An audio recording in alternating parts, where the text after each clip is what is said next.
Buying or selling a home is one of the most important decisions you'll make in your entire life. Call the Holly Ritchie team today for a free market analysis.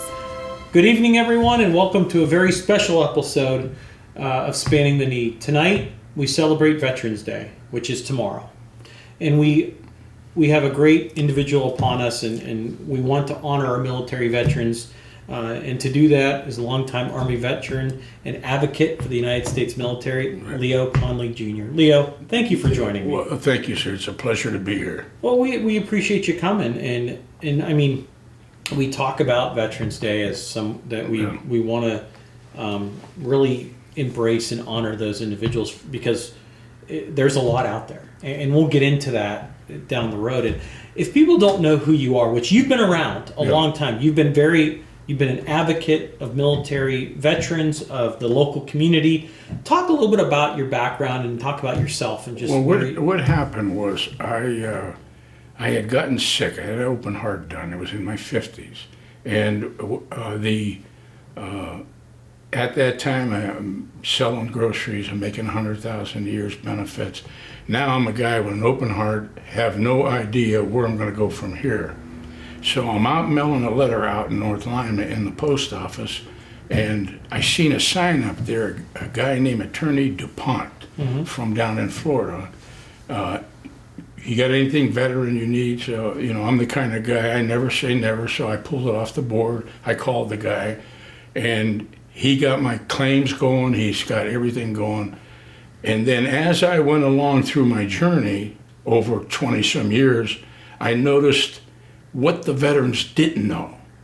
So I always said to myself, if the veteran doesn't know or the community doesn't know that 99% that never went to the military, because only 1% went to the military and only 1% fought combat. And a lot everybody thinks that everybody went to Vietnam, no, some of them didn't even fire a weapon. But on this particular journey that we were on, I thought, it's time to get involved. It's time to get something back. I got my claim. I started getting benefits, and I was shocked at the different benefits veterans didn't know.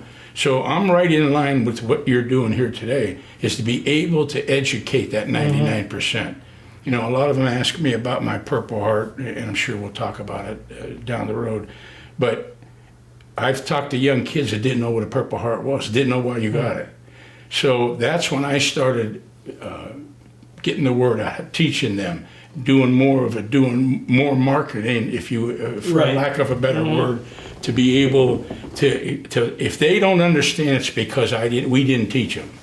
And what you're doing here today does that. It takes this time, Veterans Day, to say, hey, here was the cost of freedom. Here's what it cost. It cost lives, it cost spilled blood, it cost what I call the hidden scars of war, the PTSD and stuff that I went through. So it's kind of like, it's a great thing, especially this valley. I mean, this valley, like yourself, keeps it on the front burner.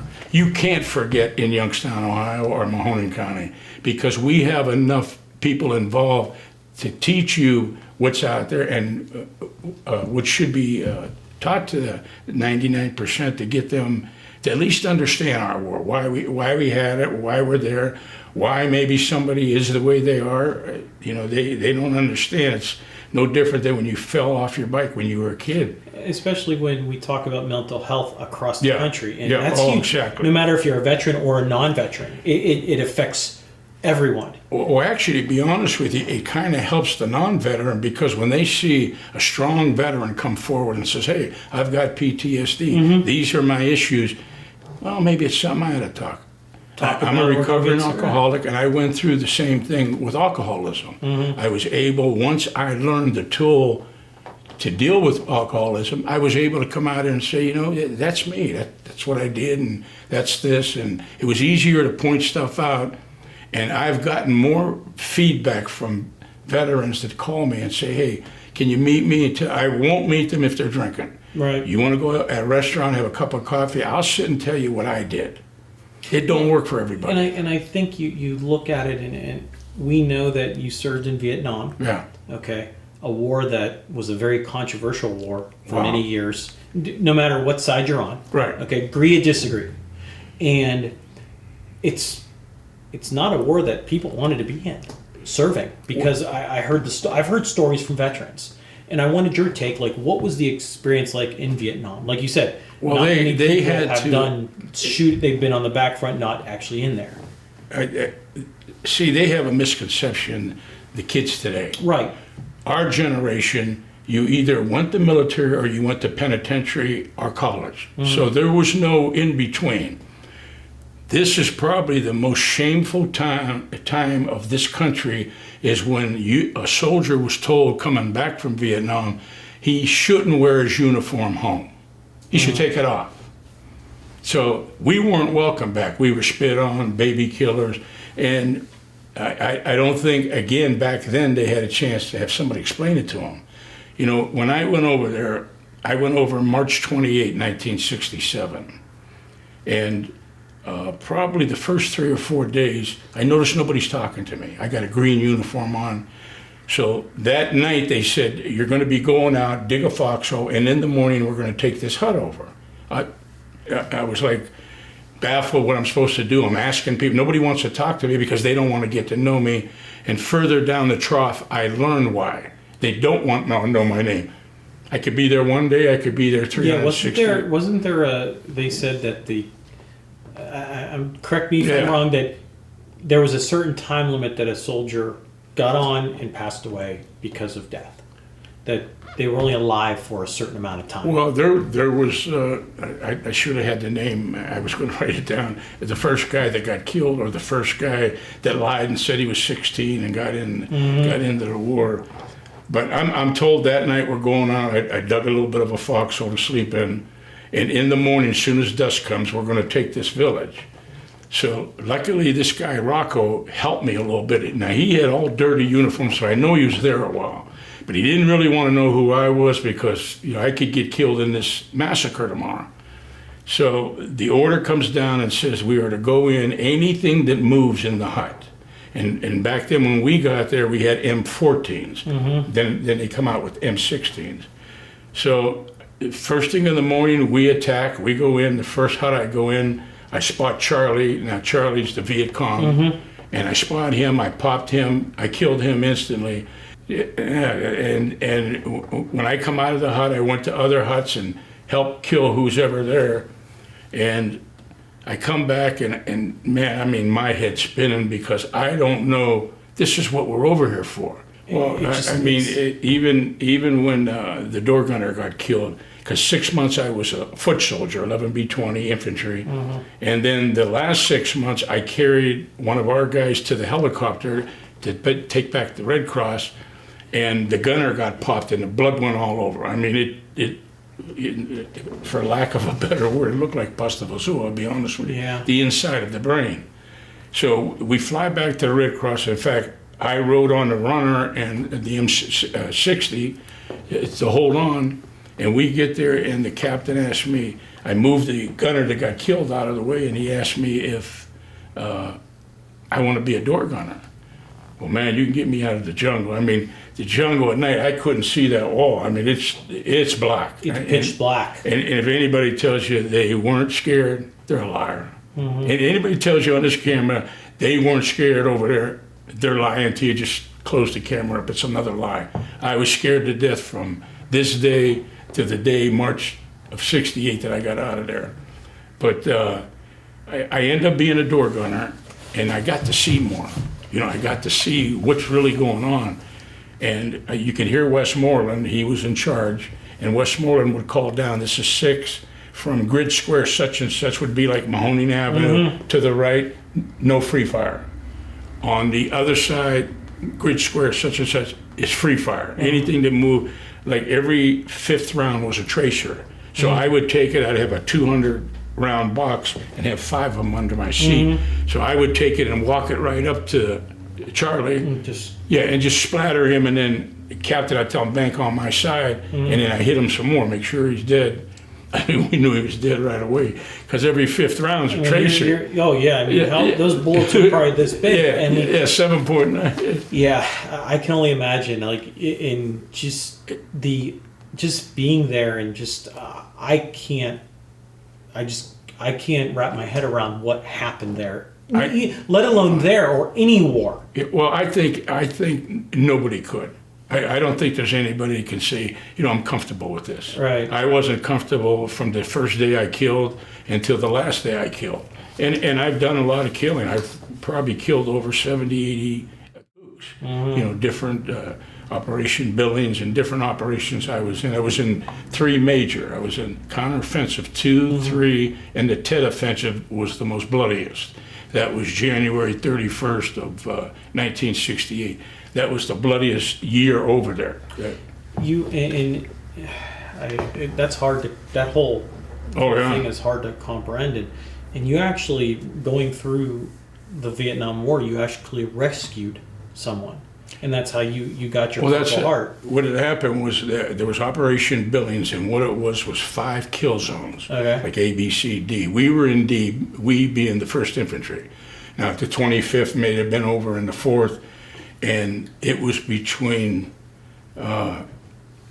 January 31st and on where Charlie, the North Vietnamese were coming down, and they were going to take over. I mean, they were trying everything. They lost, they got wounded about 400, and I think 100 and some got killed, Charlie.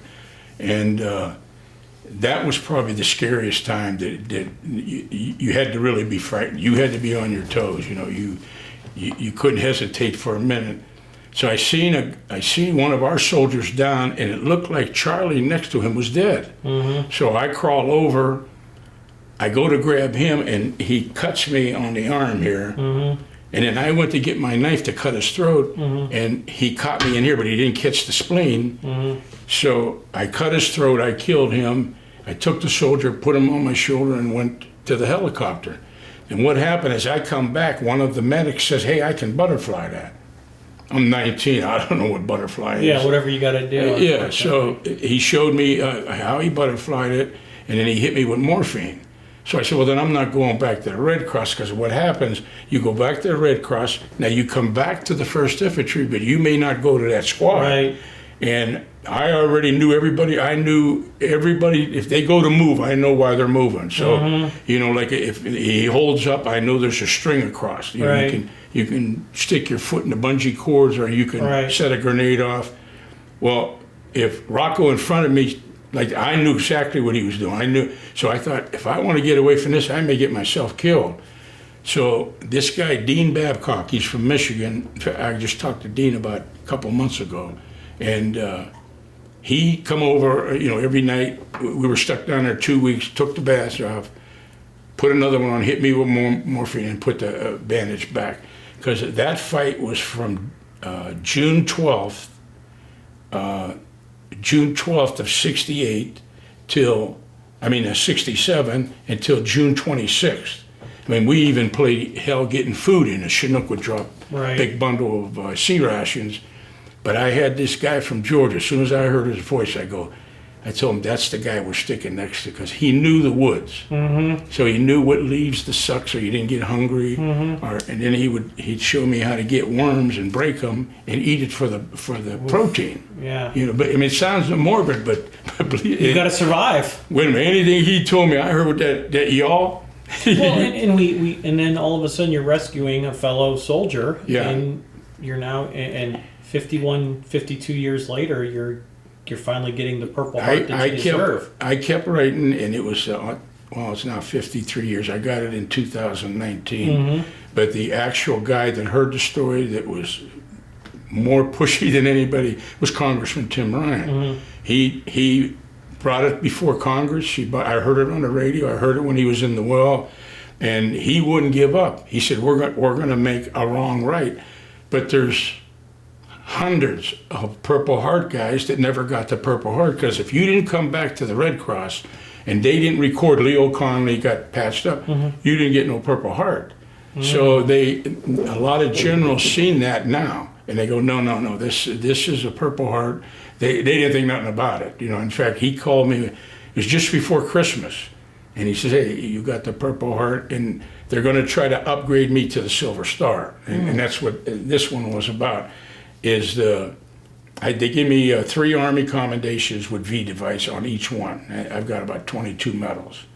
And this, I can only see when you kind of. I always like to. I have a friend that was in the military, and I kind of go like this, and he knows it. Yeah. Because sometimes it gets. I mean, but that's a good thing that Yeah. you've served the country and you deserve those recognitions. and what it was, a lot of people, you don't get them to understand. I have a lot of medals. Half of those are ribbons that you can get at Medals of America. Like, let's say you were in a combat zone, that deserves a ribbon. Okay. You were in an air mobile, that deserves a ribbon. Understood. So those cannot be worn on American uniform. But a lot of guys, I'll go somewhere and they go, man, where'd you get all those medals? I go, well, some are ribbons. Like now, I'm Army, but I joined the Marine Corps League. And we come out here and do a lot of good stuff, toys for tots and pass out food. And the Marine Corps gives you a ribbon and a certificate. That's what you wear. So half of those that I wear, as you can see, half of them are. We had them bring pictures. Yeah, yeah. What the government awarded me, and the other are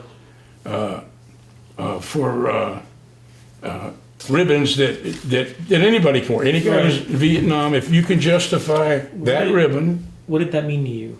Getting the Purple Heart. It means I got a chance to close that out. You know how you say, there's something missing here. Well, I got the chance to close that out. Now, they had called me several times about we're still working on the Silver Star and we're going to try to get it to you. That's not as important. The one that's important, because I spilled my blood, and I have a lot of guys, friends of mine, that come home under a flag. They never seen the Purple Heart. Right. Yeah, so that's why I come out here now and do what I do. I make it more now than it ever was. Well, you committed your life to helping veterans receive fair treatment, as well as getting the benefits that they deserve and that they're promised. Yeah. How did you kind of get started in that? We talked a little bit about how you went through the process. Yeah. But nowadays, what does that look like? How do you do it now and educate our public on what that looks like? Because people don't understand about veterans that are misinterpreted. Well, what I did at first, I joined the Disabled American Veterans, and I went up the ladders: junior vice, senior vice, commander, district commander. So I got to grasp all of it. I made sure that before I put out the word, I do my due diligence, hoping I'm right, hoping I don't make a mistake. And a guy asked me one time, I got him a wheelchair, and it was a track. He had lost both of his legs, and it was a track. It was $22,000, and we got it for him with Bill Johnson. And he said, "Leo, what do I owe you?" I said, "Yeah, you damn sure do owe me." Now you got to help another veteran, and then you got to tell him he got to help another veteran. I said, and before you know it, there's a bunch of us. Like when I started the food drive, I started it with DAV. Back in 02 or 01. Hardly 5 guys were at a meeting. There weren't 5 guys there. And I turned around and I talked to Second Harvest Food Bank and I said, let us be a part of it. Well, I took that from this. We went down to the Connelly Center. We ended up passing 2,000, putting boxes in 2,000 cars at the Connelly Center. So just by word of mouth, the word got out. Hey, you want to do something? Come down here and volunteer. Or you want to do something? Instead of putting your $10 somewhere else, put your $10 in Youngstown. Go to Harvest Food Bank. Tell them you want the veterans money, and let's do it. Mike will do the rest. We ain't got to do nothing. Let Mike do it. You drop the dollar off, and it turned out, I don't know how many years later, we're passing out. The one time I passed out 500 turkeys and then 500 hams. I got Denise DeBartolo York. I know sometimes she don't like me to mention it, but I like her to get the credit because people don't have a clue how much she supports us and how much she's there for us. And her dad. People don't realize, unless you're in that little niche of just people knowing her and knowing people, that they do a lot for the community. Oh, without a lot that they don't get recognized exactly. for. Like when I had mentioned putting 300 flags on the bridges, on 3 bridges, that was my idea. I come up with it. The original thing was we were going to make it the Women's Veterans Bridge. I said, there's nothing for women. And I'm going to put flags because I seen him going down to Columbus, and I seen him, and I go, why can't we do that? Right. Well, Ron Hostler, one of our commissioners, said, why don't we do it at each point that you come into Mahoning County? And I go, so the cost is, I believe, around 50 some hundred. That's to get the grommets, and, Right. and we put them all up, all volunteers. But Denise paid for the first one. And, just it's unbelievable. Flags in this, on South Avenue, the 3 flags Right. over there, she paid for that. I mean, it's, this, I wouldn't trade you this community for all the money in the world. This is the best community in the United States. Oh yeah, we all. One thing about the Mahoning Valley, we have a huge ethnic base, Yeah. and we all look out for each other in some capacity. And that's what I try to tell even the newcomers coming on, the Iraq, Afghanistan, Desert Storm. You don't have to do something every week. You Right. could do something once a year, like the Canfield Fair. Guys come out to Purple Heart Tent and they worked it. We raised a nice income. So far, we have our scholarship money over at YSU. It's managed by a company. We're up to $50,000. And I mean, I worked. Yeah. And this time, I think I got another 10 or 12 to put in. So my goal is to try to reach 100,000 and then say, what I want to do is, if you're a Purple Heart recipient, or if we can't and we can find a special veteran, if their kid wants to be a nurse, they want to Right. be a carpenter, they want to go to YSU, we want to be able to say we played a part in that. And so we can give something back. And it's starting to come together much better than I thought it would. Well, we talk about the things that you're doing in the community. What should the public know that you guys need help, or that you need to educate the community and what those needs are? And it's a great question, because I'll be 75 this month. We're starting to fade out. I'd like to get the ball and hand it over and say, look, we structured everything for you, whether it's the food giveaway, whether it's the scholarships, whether it's maybe you need a stove or you need help. That's why I took on the commissioner's job. We are capable with the money to be able to help people. And we're probably the only one in Mahoning, in Ohio, that gives for burial. We give $600 for burial. For veterans. That's right. And we try each way. If you call and say, look, I'm having a tough week, but I'm getting a job back in a month. Well, we're trying to, how can we help? Can we pay the rent? Can we do something? And all of it's, I tell you the truth, I get more out of doing it than they do getting it, because I walk away with a hell of a smile on my face saying... Well, because you're helping a fellow veteran that just sometimes, no matter if they're a veteran or just an individual... Just a person, they just need to get on their feet. Someone just needs to prop them once. Yeah. Where they can, then the domino effect will happen. And you'd be surprised the people you take with you when you go along that journey. I mean, you think, well, Joe Blow and Sam Smo, he ain't going to come along. And hey, how can I be a part? Well, we're going to paint that room over there. And the volunteer is just unbelievable. Well, I think what people don't realize is there's a niche for what you guys do, because there will always be veterans. Right. As of right now. As of right now, there's 19 million in the United States. There was 22, and that's how, that's why I'm so adamant about getting the younger Afghanistan and Iraq. But I know they're coming home. They got a job. It's a little different than us right now to be able to go out here and do it. What kind of resources do the Mahoning County Veterans Service Commission provide, or some of the VFWs that may try to help?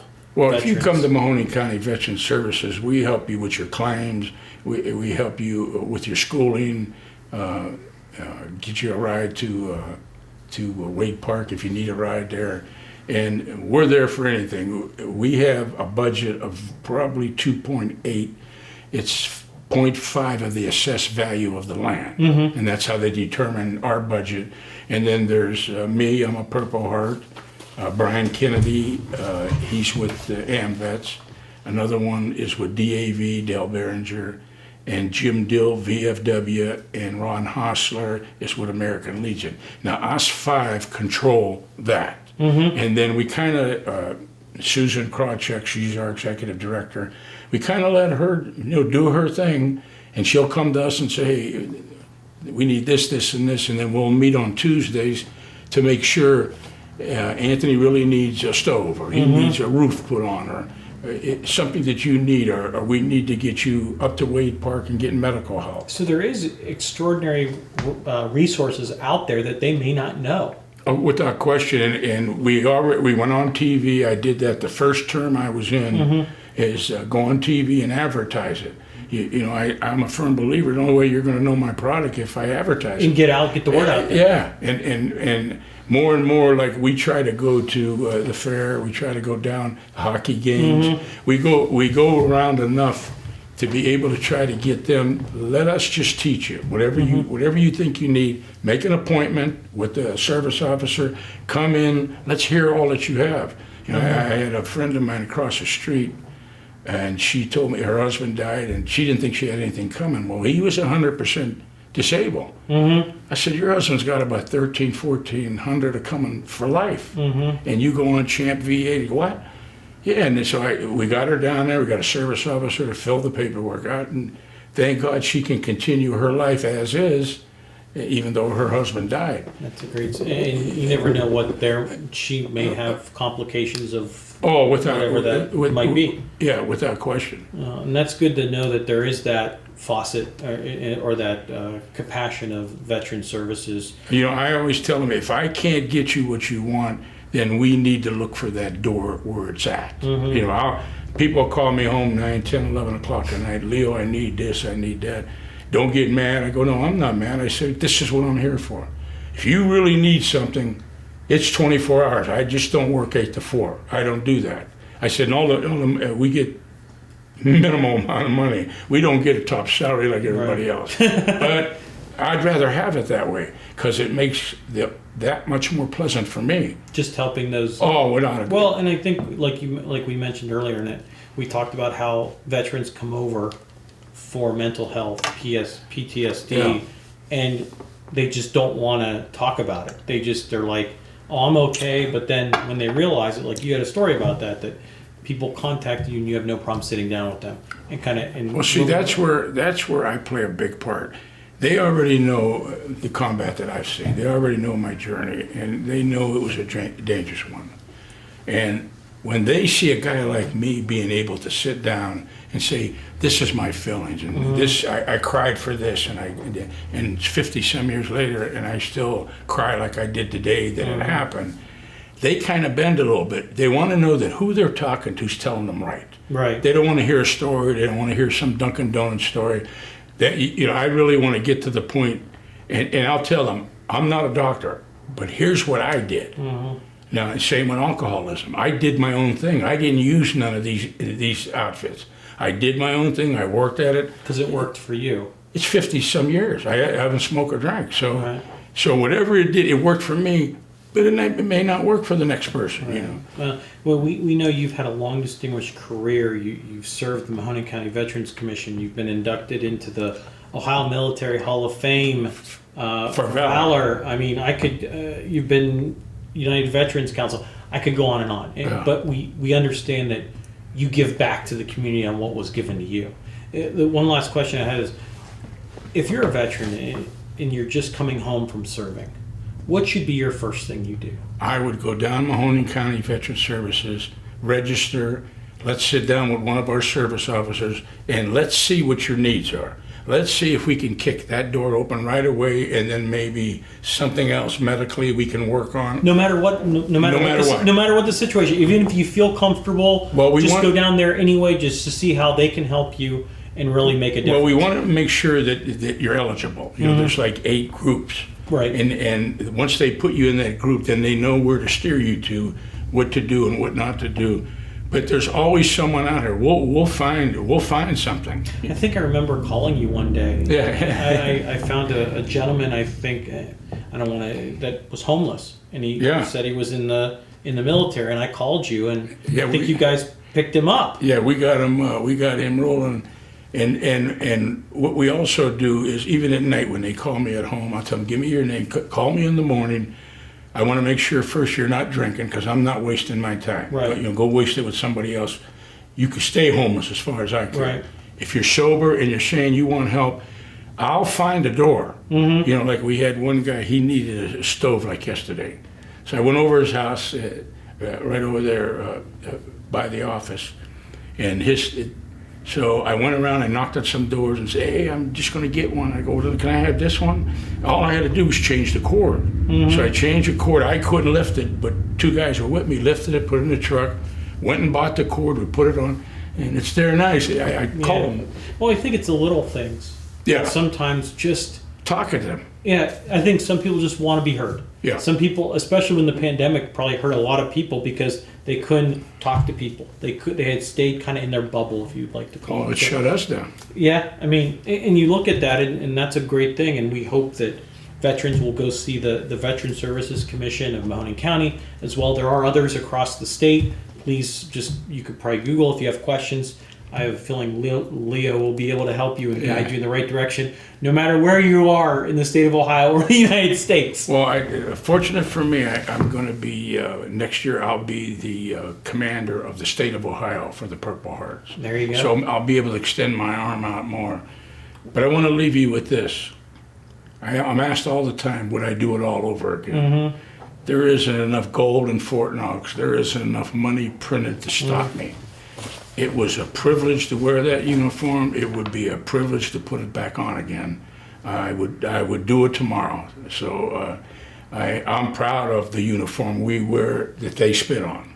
And I appreciate your service as well. And we appreciate you watching on this very Veterans Day special. And we appreciate you coming down and just talking about veterans. Yeah, and I enjoyed it. Yeah. And at the end of each show, I like to have some fun with my guests. These are questions that some people laugh about because they get more personal with my guests. So I have some questions. There's no right or wrong answer. It's personal or professional. Whatever. You're not going to give me a report card.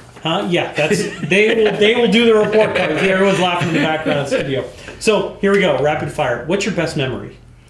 My best memory is one time I took my C rations and I helped VC out.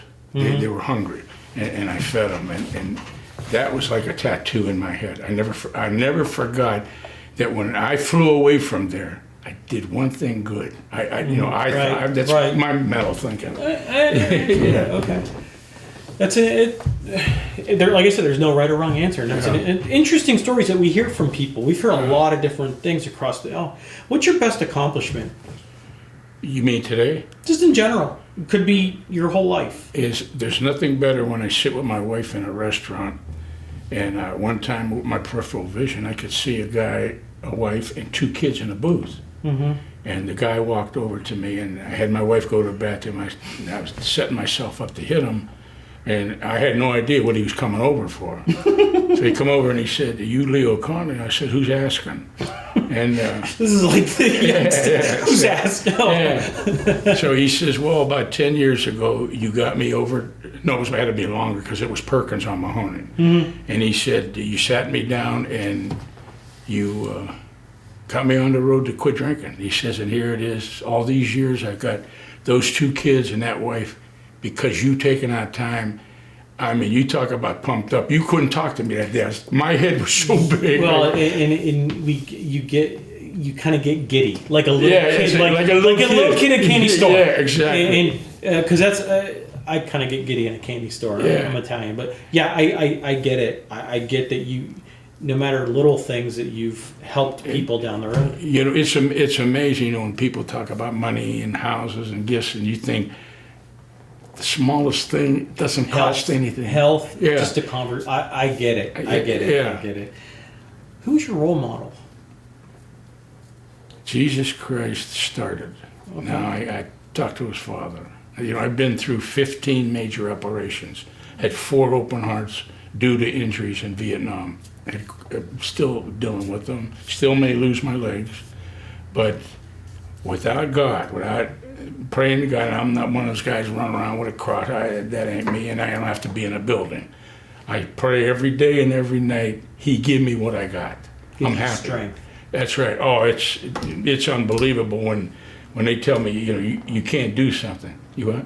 That's right. To me, that's like candy. I love when you tell me I can't do it. Right. That's when I work all the, like a good example, Carl Nunziato's name on the building. Everybody in the world told me you can't get it done. 1.5 years I worked on that. Veteran Center. And at YSU? No. Not the the clinic on Belmont. Yeah. I've seen his name a couple times. Yeah, and between myself and I drug Congressman Ryan in, he went before the well with the Carl's picture and he explained it's long past due. And I was going up to Wade Park. I had it on the radio, and I'm listening to Tim Ryan give his speech, and I'm going, "Oh my God! I mean, you got to give us it." Yeah. And then he called me and he said, "We got it. We got the name." In fact, the name's going to be going on. There's a pivot's got his name, but his name's going on the building, I believe, next week. I'm pushing the envelope to get it up there. So basically, we're looking at okay. So Yeah, Carl Nunziato, Youngstown Outpatient Clinic. Yeah, I think that's what it's going to say. we hope. No, it's going to have his it name. goes up. Well, quick. I talked to the builder. He builds 4 or 5 of these now, and he's a real good friend of mine. Over this building, we become real good friends, and I filmed him as he went along. What I did helped him. Right. And then he had a little bit of a VA problem. We took care of it, and just little things that can help people. It's like getting rid. wait a minute. Get rid of the right It's thing. this small. I thought that ain't no big thing I did, but to him it was a big thing. Right. And when I called him, I said, "Look, I just don't want to get egg on my face, but can we get this name up and it's going to get done." That's good to hear. Last question: if there was one person you could meet, past or present, who would it be and why? I would meet God, because without God, Vietnam, everything that I've went through, and I've went through a lot in my life. Most guys could never walk a walk I walked. But if it isn't for God answering all my prayers, and I could never repay him other than thank him every day and every night. And there's no one person could do that. God's the only one that could do that. And like I said, I'm not one of them pretty freaks, Right. I ain't about that. But I am going to honor my God. I am going to do that. And look at me, how you like me today. I tell him, he's allowing me to do this good stuff that I do. And every time it gets more and more, especially with the food. Right. Now we got the scholarship. I mean, I'm a firm, even though I didn't get it, but I'm a firm believer in the schooling. You got to go to get an education. Yeah, I'm all for it. Understand. Leo, I appreciate you taking time. Thank you. Yeah, thank you. Thank you again for serving our country and what you do with veterans and the community in general, because you've actually been part of my Hope Foundation's charity events 20 years ago, and I know we were talking earlier. What did you want to reference that you beat? Bill Johnson. You built Congressman Bill Johnson. Yeah. So, well, that'll be another story for another story time. But thank you. But while you're on that subject, oh boy, if you should have extra funds, we have our scholarship fund for Military Order of Purple Heart, Chapter 606. Like I said, next year I'll be the commander of the state. Herm Brewer, director of Trumbull County. Herm is our commander. So if you have extra funds, you don't know what to do with it, that money will go strictly for the scholarship. And we have a 501c3 and C4. So you can put it in the C3 and write it off. But think of us sometimes when because you do a great job in raising funds. Appreciate it. Thank Yeah. you. And Thank you, my friend. We thank you, and we thank you for joining us on this special edition of Span the Need, honoring our veterans and for Veterans Day tomorrow. We wish you very the best. We thank all our veterans. For more information, shows, or events, you can go to spanningtheneed.com. We thank Leo Connley Jr. for joining us, and we thank you, everyone. Have a good night, and God bless.